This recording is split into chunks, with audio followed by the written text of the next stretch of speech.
Muy buenas las tenga. Yo soy Marcos Ulises García Barrera y le voy a hablar sobre las glándulas lagrimales y sus vías. Las lágrimas son secretadas por la glándula lagrimal y pasan por la córnea y la conjuntiva, y su evacuación es efectuada por las vías lagrimales. Estas se extienden desde el borde interior de los párpados hasta las fosas nasales y están compuestas por los puntos lagrimales, los canículos lagrimales, el saco lagrimal y el canal lacrimonasal. Abordaré cada elemento por separado, pues ameritan una explicación propia, pero antes se debe mencionar al lago lagrimal. No es propiamente un elemento de las vías lagrimales, pero es necesario hacer una referencia a esto, pues se trata de un espacio casi triangular con un vértice en el canto interno de los párpados, y la base es una línea que une los puntos lagrimales superior e inferior. Aquí podemos observar a los puntos lagrimales y el repliegue semilunar. A los tubérculos y puntos lagrimales los podemos encontrar en la extremidad interna, en el borde libre de cada párpado. Ahí nos percatamos de un orificio y una zona ligeramente elevada. Estas marcan el límite entre porciones ciliares y lagrimales. El tubérculo lagrimal es una saliente que cuenta con el orificio canalículo en su vértice. Esta saliente varía de un sujeto a otro. El vértice está dirigido ligeramente hacia atrás, por lo que los canalículos se encuentran en contacto con la conjuntiva vulvar. El tubérculo superior está más adentro que el inferior y sobresale un poco más. Por otra parte, en el vértice de los tubérculos lagrimales están los puntos lagrimales, pequeños orificios redondeados, a veces como una hendidura, situados en el mismo plano que los orificios de las glándulas de meibomio. Hay superior e inferior. Tienen un calibre de 0.25 milímetros al punto superior y 0.35 milímetros al punto inferior. El punto lagrimal inferior se sitúa a 6.5 milímetros de la comisura palpebral interna. El superior dista 6 milímetros y los dos puntos no se yuxtaponen en la oclusión palpebral, o sea, no se juntan al cerrar los párpados. El punto superior mira hacia atrás y hacia abajo y el inferior hacia atrás y hacia arriba. Los canalículos lagrimales. Hay dos canalículos lagrimales, uno superior y uno inferior, contenidos en el espesor libre del párpado, con dos porciones, una vertical corta y una horizontal larga, y desemboca en un canal de unión cerca de la desembocadura del saco lagrimal.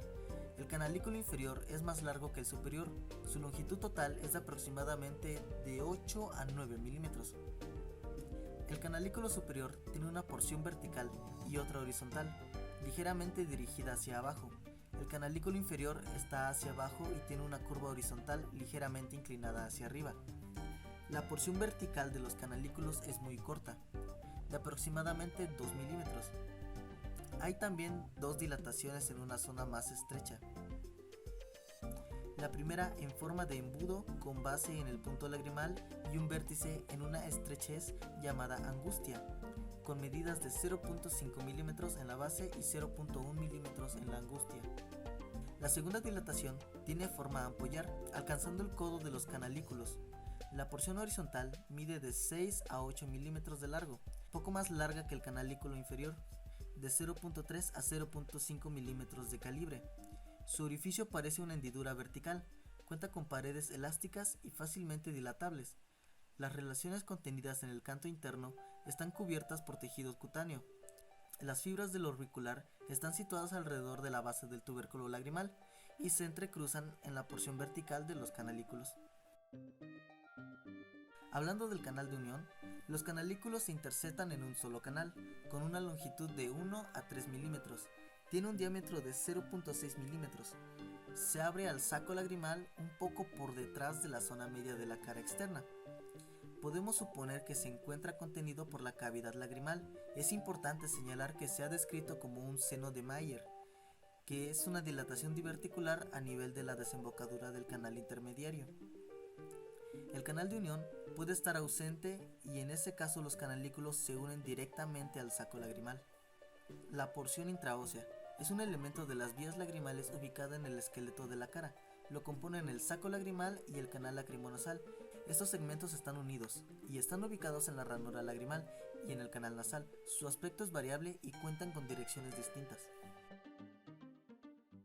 Hablando del saco lagrimal, es un conducto membranoso ubicado en la ranura lagrimal, en la parte inferior interna de la órbita.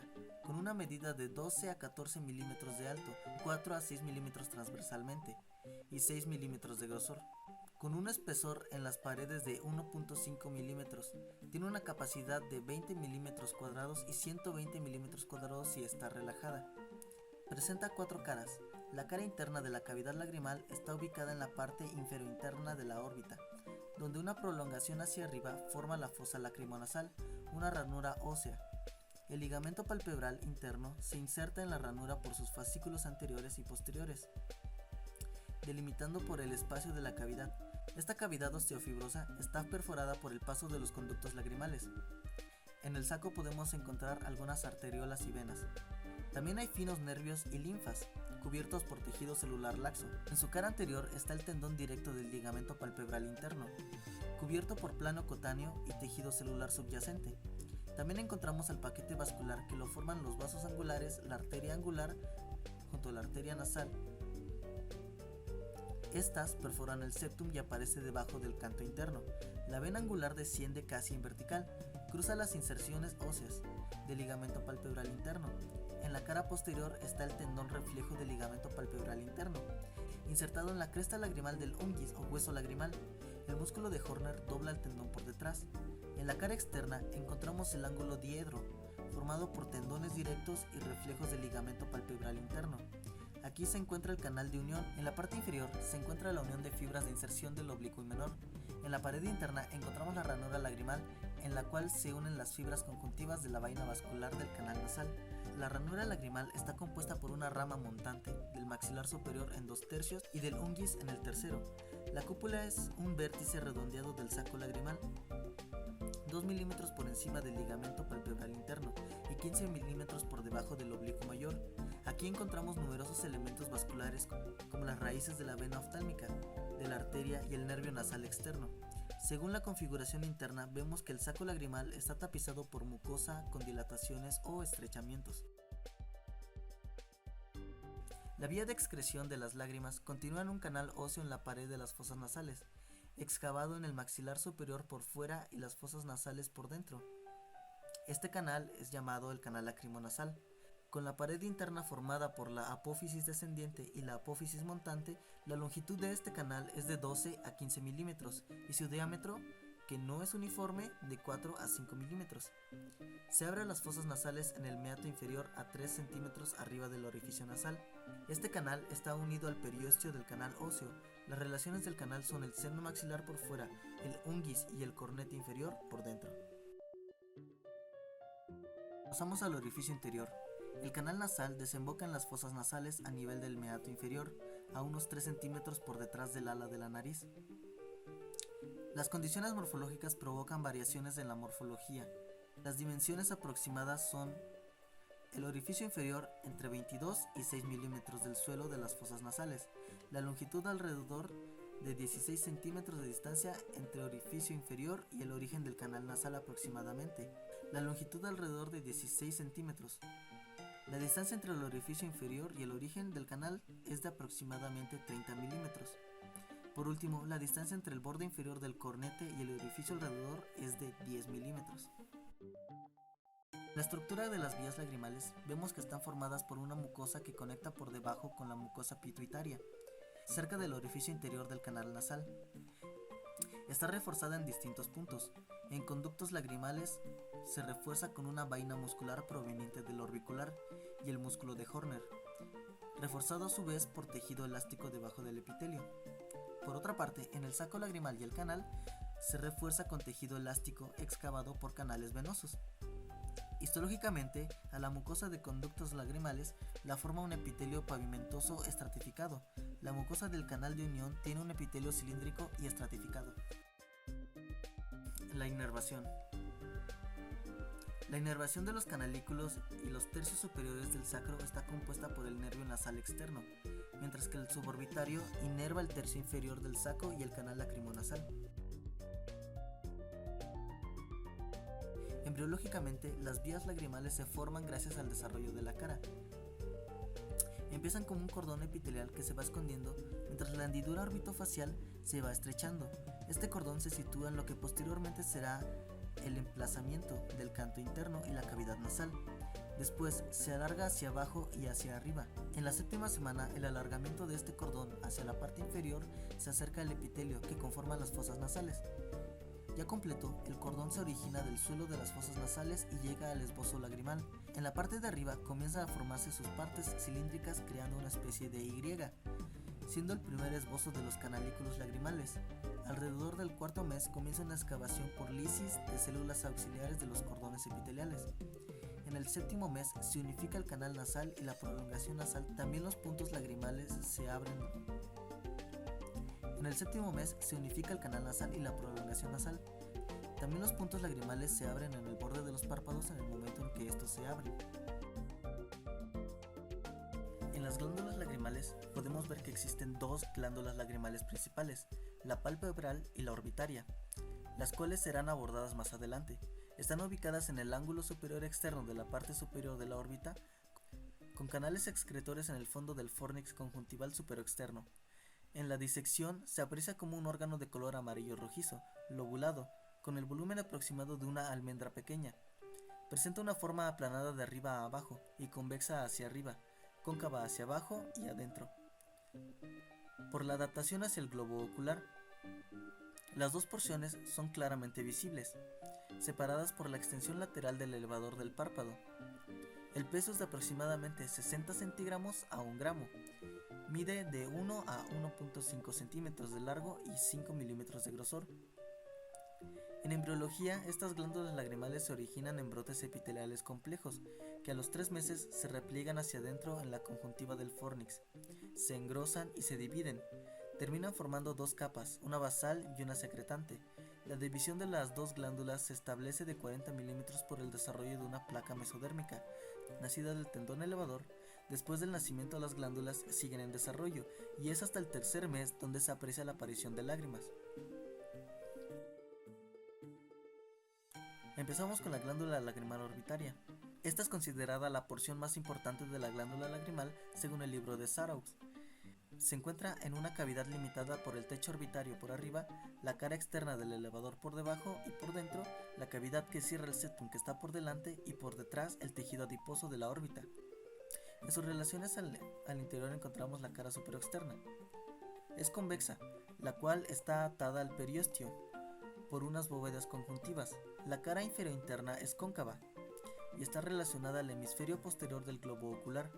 Su borde anterior es delgado y paralelo al borde orbitario. Es la vía de actuación quirúrgica. El borde posterior es grueso y recibe el pedúnculo vasculonervioso lagrimal.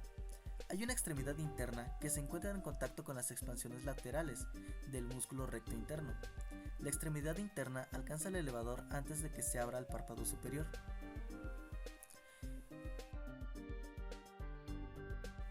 Encontramos que la porción palpebral está separada de la anterior por una expansión del elevador.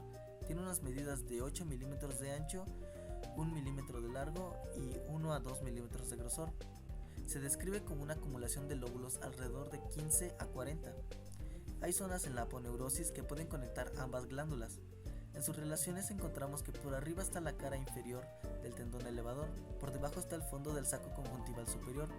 Su borde anterior se encuentra a 5 o 6 milímetros separado del borde superior del tarso, y su borde posterior se confunde con el borde posterior de la glándula orbitaria. Recibe los vasos y responde a la grasa orbitaria. En los canales excretores, Sapei los divide en dos categorías, los principales y los accesorios. Los principales proceden de la glándula orbitaria. Hay de 3 a 5 sobre la cara inferior de la glándula, desprendiéndose del borde anterior. Hay de 3 a 5 sobre la cara inferior de la glándula, desprendiéndose del borde anterior. Atraviesan la glándula recibiendo en el curso de su trayecto algunos canales excretores, los cuales se abren en el fondo del saco conjuntival superior. Cuentan con un diámetro de 0.5 a 3 milímetros. Son rectilíneos y paralelos entre sí. Los canales accesorios son más pequeños pero más abundantes, de 4 a 6, procedentes de la glándula palpebral. También podemos observar alrededor de 10 a 14 orificios de salida. En histología, la glándula lagrimal es una glándula serosa en racimos, de lóbulos divididos en lobulillos formados por grupos de acini. Están los acini secretores, que los compone un tubo central largo, a veces ramificado con 3 capas: la basal, la capa media de células miopiteliales y la capa interna compuesta de células secretantes piramidales.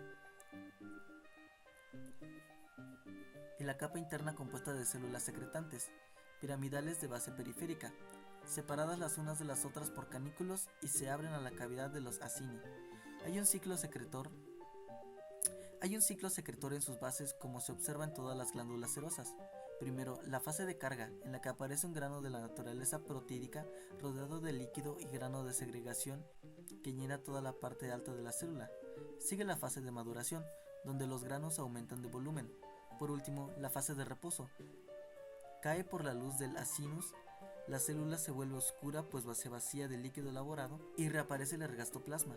Aquí el tejido conjuntivo deja de ser inactivo y aparece lo que llamamos irritación linfática de Raynaud, pues es la acumulación del líquido intersticial que la célula usará para reconstruir las células necesarias para su actividad.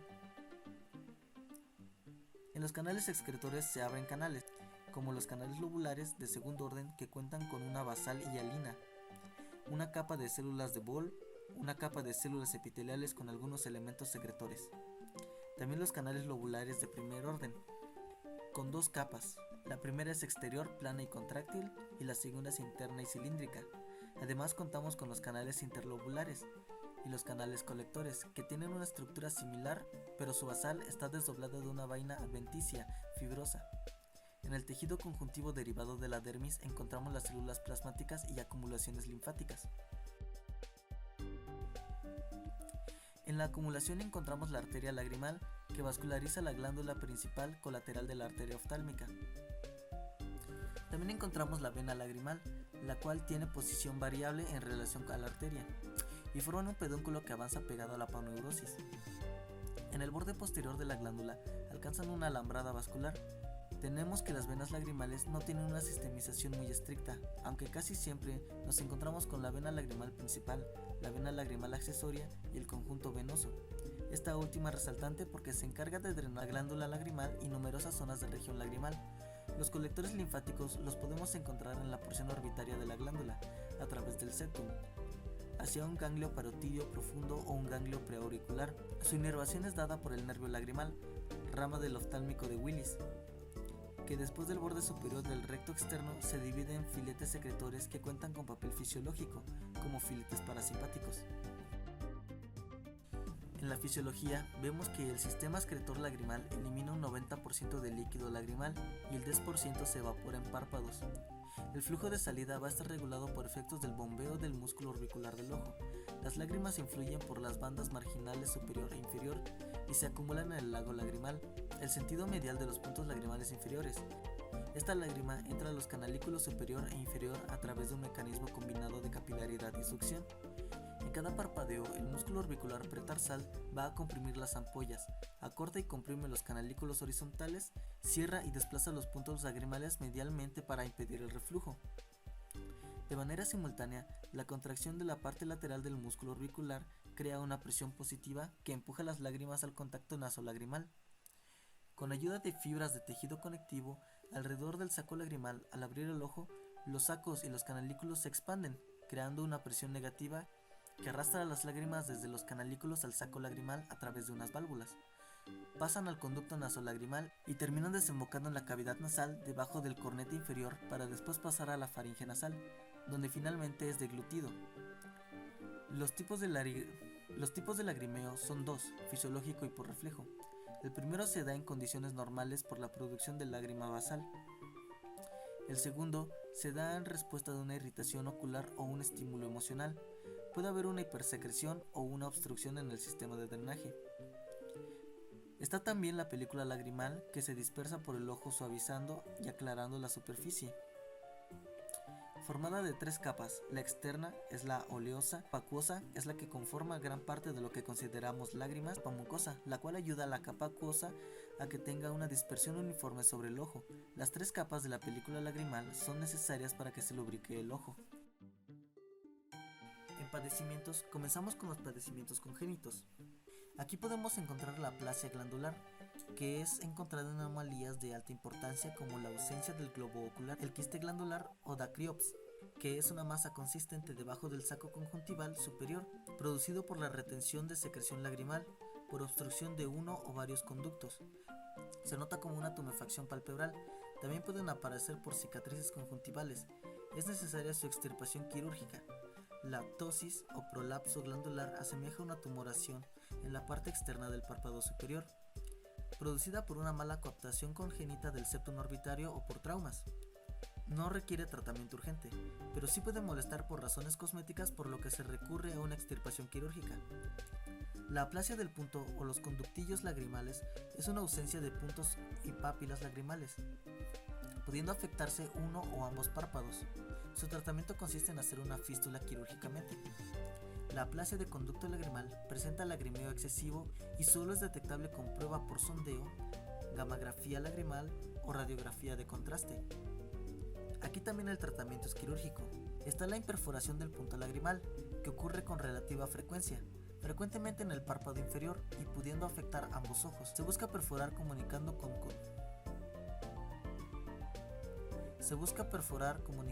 un conductillo. También hay obstrucción de los conductillos lagrimales, casi siempre por presencia de mucosidad que llegó a la cavidad conjuntival durante el parto. Para el tratamiento se busca explorar con una sonda para remover el cuerpo extraño. Hay obstrucción del conducto lacrimonasal, que es el más frecuente de todos, causado por una imperforación de una membrana epitelial, pudiendo afectar ambos ojos. Produce lagrimeo constante y formación de secreción y mucosa. El tratamiento puede ser un lavado o la instalación de algún antibiótico para expulsar la mucosidad. En padecimientos inflamatorios podemos encontrar la dacryoadenitis, que es una inflamación de la glándula lagrimal, ya sea aguda o crónica. La aguda cuenta con datos de tumefacción, congestión y dolor en la parte externa. Como aparece posterior a otras afecciones, su tratamiento es el control del problema primario general. La forma crónica produce un aumento del tamaño de la glándula, indolora, no congestionada y con ptosis mecánica, encontrado en casos de tuberculosis o en el síndrome de Mikulicz. Aquí el tratamiento también busca resolver el problema principal. Está la canaliculitis por un cuerpo extraño en el conductillo, lo que provoca molestia, ardor o dolor. El tratamiento es sencillo, tan solo remover el cuerpo extraño con unas pinzas finas. El absceso lo resolvemos con cateterización y lavado profuso seguido de la aplicación de un antibiótico. La diacrocistitis, al igual que la dacryoadenitis, puede tener una forma aguda y una crónica, casi siempre por la obstrucción del conducto lacrimonasal, lo que provoca una acumulación de lágrimas, secreciones, polvo, etc. en el saco lagrimal. Produce irritación constante y retención de lágrimas. La formación de una tumoración de consistencia fluctuante secreta líquido purulento, todo esto desde la perspectiva de una dacrocistitis crónica, siendo su tratamiento un lavado repetido del saco con soluciones antibióticas mediante jeringa y cánula lagrimal, y si es necesario la aplicación de antibióticos. Ahora, la aguda es tratada con antibióticos generales, calor local y analgésicos. Se drena el líquido purulento y se procede a un lavado como se hace en la crónica. En los padecimientos degenerativos podemos encontrar el síndrome de hiposección lagrimal, siendo desde una disminución hasta la ausencia total de secreción lagrimal, produciendo resequedad en el epitelio conjuntivo y córneo, presentando además ardor por la resequedad y sensación de arenillas, y a veces fotofobia con dolor ocular. Las causas pueden ser el síndrome de Sjögren, que es el padecimiento de las glándulas de origen no bien definido, típicamente presente en mujeres después de la menopausia.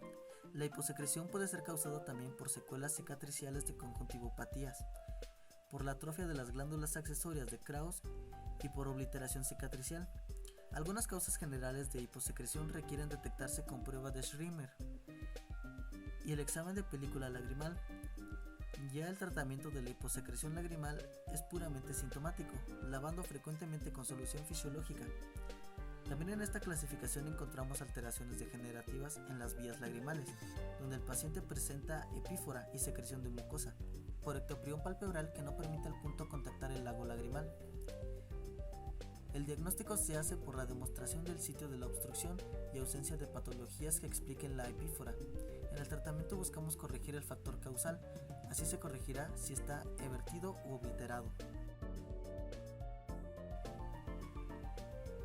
En los padecimientos tumorales Están los de la glándula lagrimal, siendo el más común el adenocarcinoma, presentando características de tumor mixto, pudiendo causar diplopia o proptosis.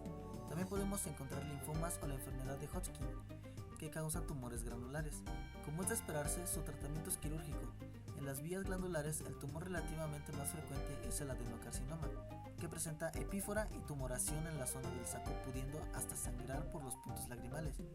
El diagnóstico se hace por el estudio radiográfico de contraste de la región del saco.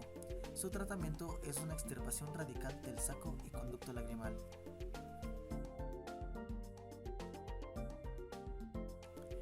Bueno, eso ha sido todo por mi parte. Soy Marcos Ulises García Barrera. Muchas gracias por escucharme.